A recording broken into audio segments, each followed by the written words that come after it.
Hello, everyone, and welcome to the Prose podcast. I'm your host, Tali Shamus, and today I'm joined by literary agent Esty Loveing-Downes to discuss her journey in the publishing industry, current trends in publishing and the submission process, and valuable advice for aspiring agents and authors alike. Esty holds a BFA in creative writing from Ringling College of Art and Design and an MFA in fiction from Queen's University of Charlotte.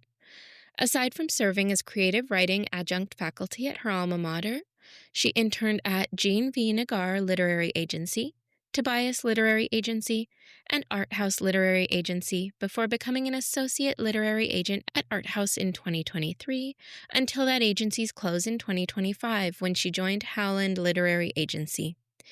Esty is looking for romance in adult, new adult, or YA spaces, upmarket fiction, adult or YA grounded fantasy, and literary fiction. Before working in publishing, Esty worked as a pediatric LPN. At home, she has 5 children, 3 dogs, 1 husband, and a partridge in a pear tree. Esty, thank you so much for joining me here today. Oh, thanks so much for having me. Of course. So why don't we start with some background? What has your journey in the publishing industry looked like? I was a writer for many years and a voracious reader. Finally, after all of my kids had started school, I decided to pursue a creative writing undergraduate degree, which opened the door to some internship opportunities in publishing. So as I was completing that degree, I got involved in interning, first with Jean V. Nagar Literary Agency out of New York. I did that work remotely, and I really fell in love with seeing what publishing books was like behind the scenes, advocating for clients and helping them reach their goals. After that, I had the opportunity to reach a terminal degree level, getting a master's in fiction, and I enjoyed that. And I started to climb towards agenting myself, and I got to do that at Art House until Art House closed earlier this year. And now I'm at Howland Literary Agency and really enjoying building my list and seeing some of my own clients reach their goals and see their dreams realized as published authors themselves. That's fantastic. And why agenting? There are many roles in the publishing industry. What pushed you specifically to become an agent? There's a lot about writing that happens in isolation, and that doesn't tend to be the best method for me. I like being a part of a collaborative team. So something about working at an agency, having colleagues, working with clients, reading a lot of material at a lot of different stages of development, including with an editorial team, all made a lot of sense to me after serving on editorial boards and working at different agencies. Agenting made sense to me, as well as getting the opportunity to read through manuscripts as they arrive. It's just such a privilege and gift. It never gets old. Yeah, it does sound really exciting. You mentioned that you wrote prior to becoming an agent. Do you still write at all? I do. I've been privileged to have quite a bit of poetry and short form published. I have not published full length. I wonder if someday I may still do that. Do you find that agenting has improved your writing skills?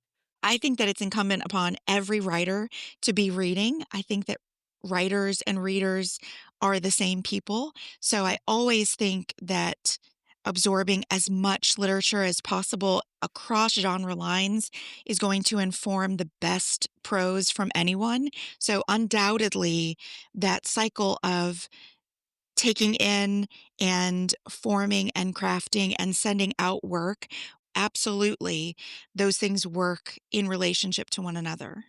Yeah. I love that you point out that writers and readers are the same people. I was chatting with someone just last week, and he said that there are 1 million people in the publishing industry and there are 1,000,001 readers in the world. So that overlap is so big. Absolutely. Yeah. Now, what advice would you give to someone that was considering agenting? Well, I think tenacity is the name of the game. I think that it parallels the querying journey, that you have to toss the net widely and to some extent trust yourself, trust who you're sending your work to, and trust that with enough time, enough effort, and enough doors knocked, there will be a lid for every pot. There's a lot of twists and turns in publishing on both sides of the desk. And agenting comes with its ups and downs. It's definitely a roller coaster. But if you land somewhere good with people that are supportive, able to do work that you think matters both to readers and creators, it can be very rewarding. Mm. Yeah, and it's so inspirational to me that you mentioned you had your kids, they went to school, and then you went to study what you had a passion for. I often find myself struggling a little bit because I'm not a 23-year-old writer. I had a career prior to this, and now getting into this, sometimes it feels like, "Oh, what am I doing here? Can I compete?" I absolutely know what it's like to go to school with students who are much younger than you and who are themselves having trouble figuring out how to reckon your age with the fact that you're a classmate. There's a lot of self doubt, imposter syndrome, maybe even self animosity or judgment or frustration with yourself. As far as my look back on my education goes, I always say, I'm happy I did it and I'm happy it's over because it is very uncomfortable. There's Yeah. no denying it. It's uncomfortable and it's much easier to just feel like, oh, I can be old and not cool. That's so freeing to me. I don't have to like try to keep up with the youngins. Um, but it is a gift to give yourself. And if you can find the strength to forgive yourself for not doing it at the same season as those you might be facing in person in real time, there is a tremendous gift to your future self that you can offer that your future self will be grateful to have received. Yeah, I love that. That's so wonderful, and thank you for saying that. Now, Yeah. diving into working with clients, I find that probably the most interesting part of being an agent. So, other than the elements listed on your manuscript wish list, are there any traits you look for writers? Like, we're talking about that little bio section at the end of the query letter. I would say the things that stand out are probably the negatives that might keep me from offering, and that's a limited list. Those would be things that people say, like, "I know that no real person is reading this. I understand it's just AI or an assistant who might not even know what you're doing, and you're gonna miss out on a huge win if you ignore me." Those sorts of things are easy passes. I don't think that there's anything else that is or isn't in a bio paragraph that would lead me to consider or second guess my decision to offer or not. Really, I believe the manuscript is king and a story that works that I feel like I can figure out where to submit it to acquiring editors is where the magic happens. So I do look to see if someone is, connected on social media, willing to be an enthusiastic marketing partner, interested in the ways that they might be able to promote their book. I'm interested if they say things like, I don't really know what the comparable titles are because I don't read, or I don't read this genre, or the only comparable title I can think of is 50 years old. Those are concerning to me. But the manuscript, if it wins and it's working, that is the key component for me, along with someone who's willing to continue to do the hard work of revision and marketing. Those things are really valuable to know upfront. That's what I'm looking to understand. Right. Yeah. And then in terms of the revisions, so you're an editorial agent. What Mhm. does that process look like for you? It looks different with every project. And I Hmm. say that because I don't just mean with every author. I mean with every project. Sometimes we need to cut 20,000 words, and I know that when I offer. Sometimes the thing is very polished and very near to submission status, and it might look like one round of minimal work that we do before I send it to someone that I have in mind for it. Um, it might be something that's already been through the submission process with a different agent. And so we need to totally change it up and do something different. It just depends on the process. And Mm. that's partly what I'm trying to determine when I'm considering offering is, do I have the tools, the bandwidth, the availability, and the chemistry with this client potentially to determine whether we have what it takes as a team to see this over the finish line. Right. And, you bring up a point that's really interesting that I hadn't considered, but working with a manuscript that was previously on submission, Mhm. that's so fascinating to me. So somebody has already taken that manuscript. They've perhaps edited it to their standards and have Mhm. sent it out to editors. How do you transform a manuscript enough to send it out once again? Well, that's a good question, Tally. I will say I've had the privilege of selling a manuscript that has prior been on submission with another agent, which Wow. was exciting. I think the key for everything that I sign, and this is maybe the thing that gets overlooked the most by querying authors, is I gotta know who I'm gonna send it to once you sign with me and it's submission ready. If Hmm. I don't have a list of 10 to 12 acquiring editors currently looking for material like this, that I have something of knowledge of how to reach them, where they are, whether they're open, what my relationship is like with them, what else they're buying, what's coming down the pipeline from them or from their colleagues, then I'm not sure that it's best for me to advocate for that work and build that relationship. Mm. If, however, I have in mind somewhere, there's a list of places where I can imagine it working, that it suits that brand, and those acquiring editors are looking for more material, and I feel like this might suit them, and it hasn't already been sent to them and passed, then it might be something that we can work with together. Hmm. It's key to know what else the author is working on because if it's got a list of editors that have passed, it's likely that it won't sell and we will need to pivot to the next project. So it's important to have some things queued up and ready to go. Hmm. But it's always important to have your submission list and your feedback from editors if you have been on sub before, I think, and to be really open about that with an agent if that's what you're querying again. When I've parted with clients, I've hoped very much to prepare them with manuscripts that they're ready to send to other agents. Hmm. And I always send their submission lists with them and hopefully part as friends, wish them well, and hope that another agent may have Right. different relationships with editors that can take that book over the finish line. And what are some of the reasons that would cause an agent and a client to part? Typically, in my experience, it's been that I can't bring you a contract Mm. that is satisfying. If I feel like looking down the line, I have either been out with you for a number of projects or we have just stalled for some reason. What I want for you to be able to do beyond having agented next to your name in your bio, what I want you to do is realize your dreams of publication.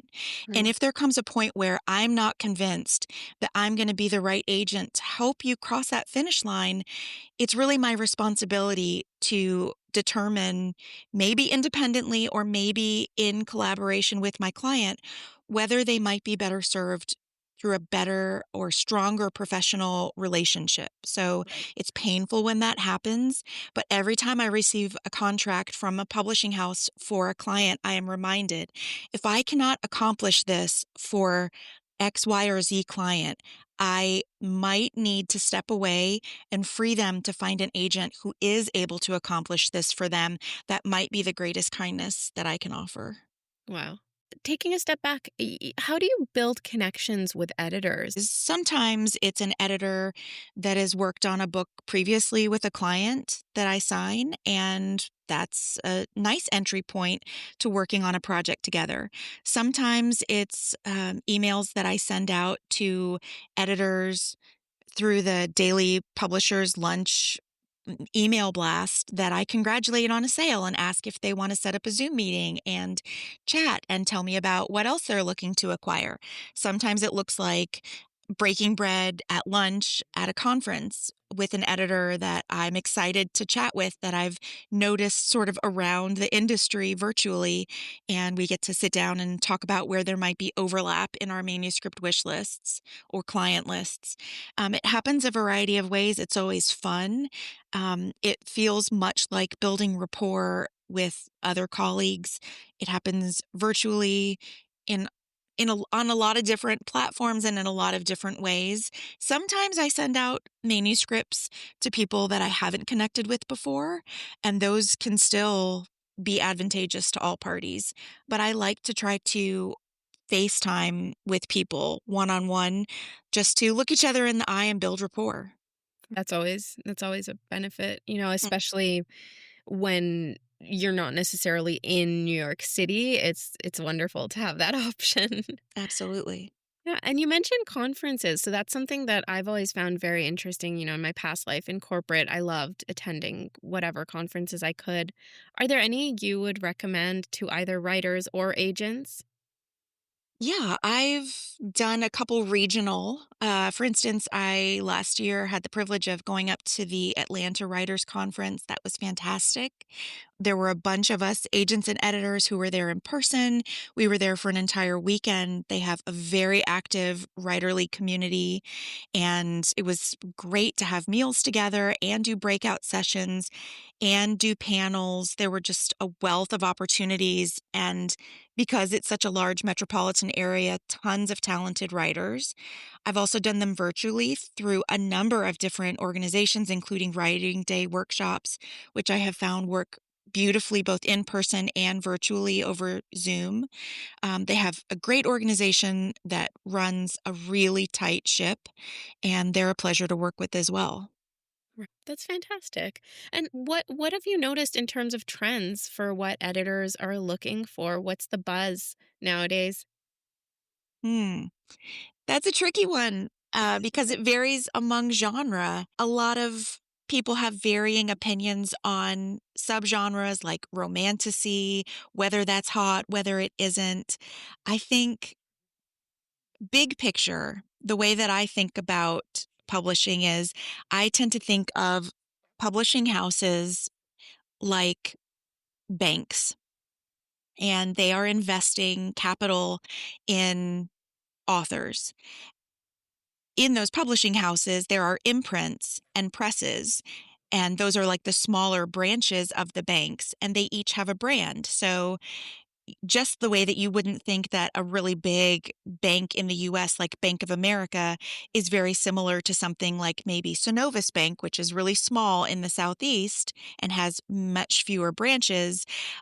You wouldn't think that a book is suitable for Tor the same way that it's suitable for Page Street or something like that. They're very different and the brands are different. So I don't tend to think about trends in terms of what sold last week or what I think might be appearing on the bookshelf this fall. I tend to think of it as brands, and inside those brands, in those imprints, in those smaller publishing houses and presses, there are acquiring editors who are always tweaking their manuscript wish lists, but I tend to look at what they've acquired in the past and use that as a guiding light for what they may be interested in the future, keeping in mind that all of the imprints are slightly different. Even Mm, if they're the same genre, even if they're the same target demographic reader, they are all a little bit different in their vibe. And so if you can start to wrap your head around the vibe of Green Willow versus Balzer and Bray, and you think a little bit about what each of those imprints are aiming to do and put on the shelf, it tends to shed a little bit more light what I might send them in terms of submissions. fascinating. So now, let's say that you see the potential in a manuscript, you've offered representation, the writer accepts. What happens next? What does that process look like for you? I do another thorough read of the manuscript. I give a heads up of what the timeline will hopefully look like that they can expect to hear back from me. And this is after, announcing things and getting on the website and building rapport. Maybe the author getting to know some of their fellow agented siblings. who are also represented by my agency or myself. I tend to do another thorough read and then send an editorial letter. It might be quite lengthy. It might be 2,000 words or more, and it will be a lot of bullet points of developmental editing typically at that point. Um, it might look like scooting the opening a little bit closer to the inciting incident. It might look like combining characters that are doing a lot of the same work. It might look like expanding a B plot that could support the main character's journey and character growth more. And those might be things that we've discussed on the offer call that the author expects to be coming. But that's where the bulk of the information would be. And then they have an opportunity to respond, understanding all critique and feedback is conversational, it's not a mandate. And then they have the opportunity to send me another revision. And we go through that process as frequently as we need to. If that happens once or twice or even 3 times, it's project dependent to determine what that looks like. And then we move forward from there. You mentioned certain shortcomings, or maybe not even shortcomings, just opportunities. So, for example, expanding a B plot or moving the beginning closer to the inciting incident. What are some issues with a manuscript? Because these are clearly not deal breakers for offering representation. But what Mhm. are some issues you believe are deal breakers for offering representation? I love to read a story with very deep POV. And by that, I mean the psychic distance between the reader and the narrator experience is very, very close. So I like a book, whether it's written in first person or third person, some variety of third person POV. I like to feel like the camera is sitting on the shoulder of the narrator. So I am being shown what's happening. There's minimal telling, there's sufficient dialogue. I am clear who, where, what, why, how, and why today from very early on in the story. And I feel a grounded sense of setting, character, story question, uh, plot suggestions. I feel like I understand why we're doing what we're doing right now, why there's an urgency, and I feel very tied into the story from the beginning. If any of those things are lacking, and I can tell from the beginning, I don't know who's narrating, I don't know why we're opening today, I don't feel a sense of urgency, I don't know what the main character is named, I don't see dialogue happening because our eyes will often fly over prose, but will always land on dialogue. If we're going 10, 20, 30 pages and none of those answers are clear, it's probably not something I'm gonna connect with easily. I feel like I'm in a lecture on creative writing. It sounds so well informed and thought out. That makes me That's so wonder. sweet, Tally. Well, no, it's truly. I say that as a huge compliment because I love school. So I this do is just, too. oh, so fascinating. Do you find that your degree helped you in terms of refining your ability to both read and write? I do, but again, that's just my experience, and I don't think Mm. that it's necessary for every agent. I find a really interesting relationship in being a college faculty and being an agent. And often when I'm teaching at school, I will say, I'm going to put on my literary agent hat for a minute and tell you something. For Mm. instance, when I teach about character wants versus character needs and how each of those informs the plot and character development in a story, I will often say, let me put on my literary agent hat and share with you that very frequently what is included in a manuscript query that might be sent to me looks a lot like a character want. This character wants to feel free to express their identity. This character wants to find the treasure in the lost city. This character wants to get together with the cute girl on their soccer team. What is often missing from a query, which I might teach my students about at school is a character need and the underlying motivator for a character that drives them to stay stuck in every plot beat to meet that goal. So frequently when I'm agenting, I think about ways to express ideas that might enrich a creator's work, similar to the way that I might teach it in class. And when I'm in class, I put on my agenting hat and tell them pitfalls that they can try to avoid when they enter the marketplace as querying authors themselves one day. Right. Yeah, that sounds incredible. Now you're making me want to go back to school yet again. I But would stay in school too. I would keep getting degrees if they weren't so expensive. I would keep going. right? Oh my gosh, that's the thing. But okay, so practically speaking, you've signed this writer, the manuscript is ready for submission. What does the submission process look like? So you mentioned you have this list of editors that you already have in mind, but do you Mhm. collaborate with your writers and send them that list, see if there's anyone they want to add or Mhm. the pitch is that primarily your responsibility? Do you work with your authors on that? Yeah, and this has evolved for me as well. This is sort of, what has worked in the past.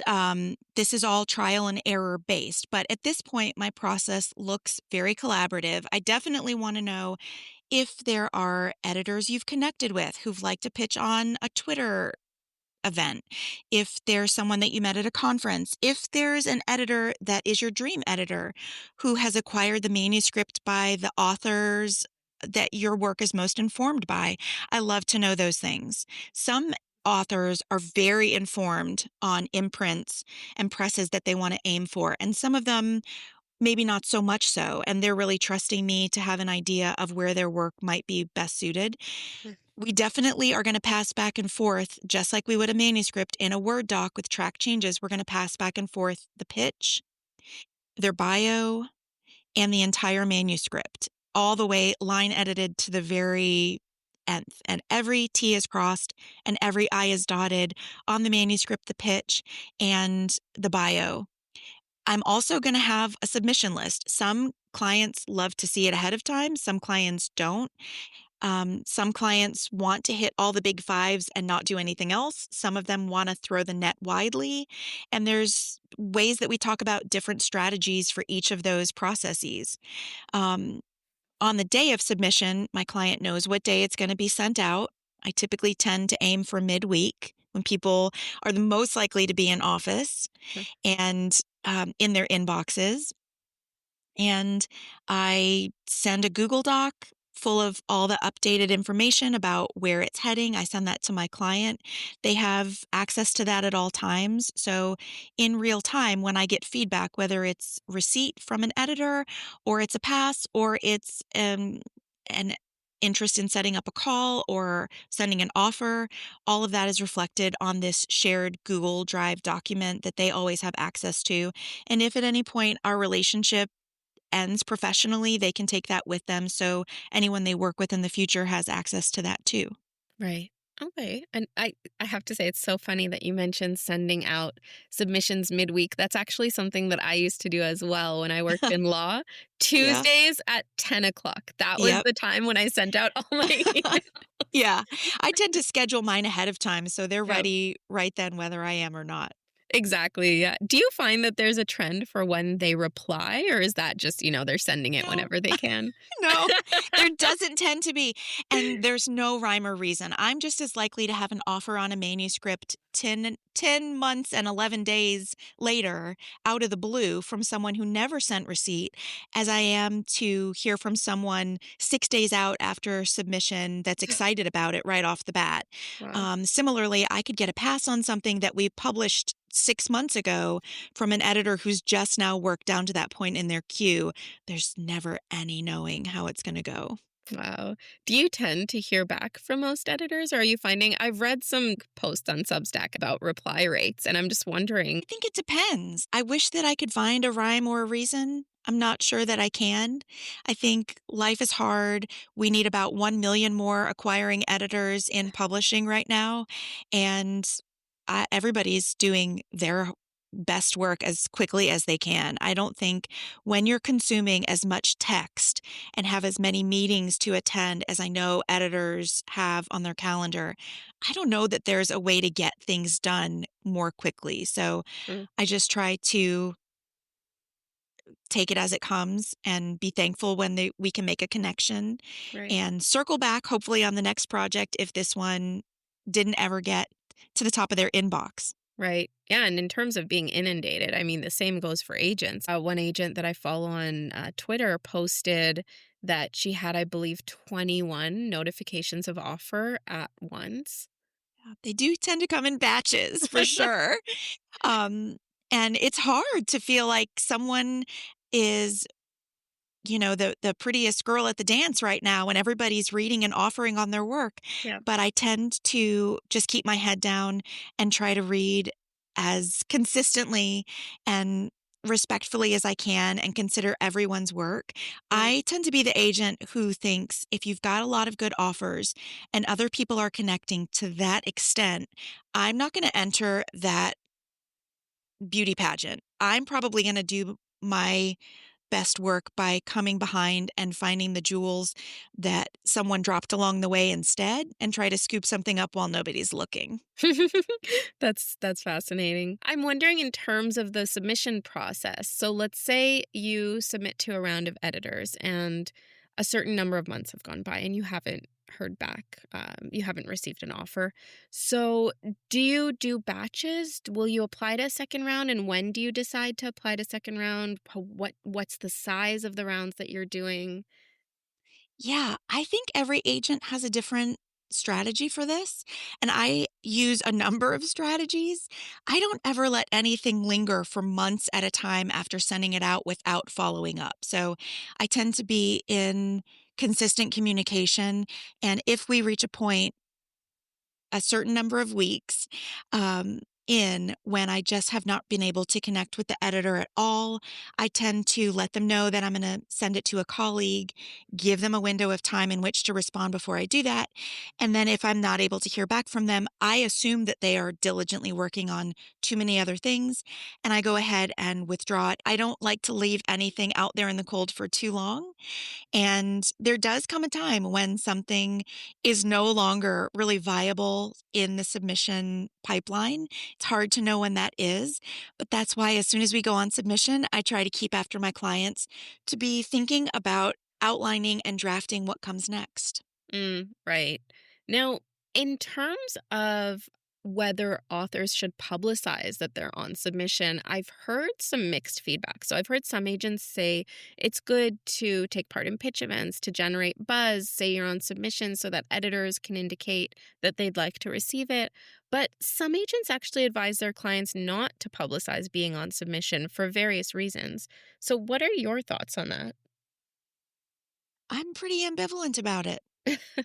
I feel like you're a grown up. I trust your brain. I say that to my students and my clients. You do what you think is best. I don't need to be your parent or your manager. I'm your partner. And Mhm. if I trust that we can be in professional relationship with one another, then I trust you to make responsible professional decisions for yourself. It's not going to be the thing that makes or breaks your publishing deal. Mhm.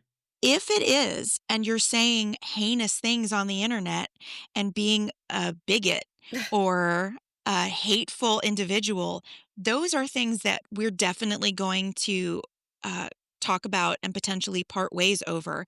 And those will be things that impact your future in publishing. However, anything less than that, if I have a client that's interested in my opinion, we'll talk about it. But I trust my clients' brains. I wouldn't want to be in professional relationship with adults who I can't trust say good things in useful ways on the internet.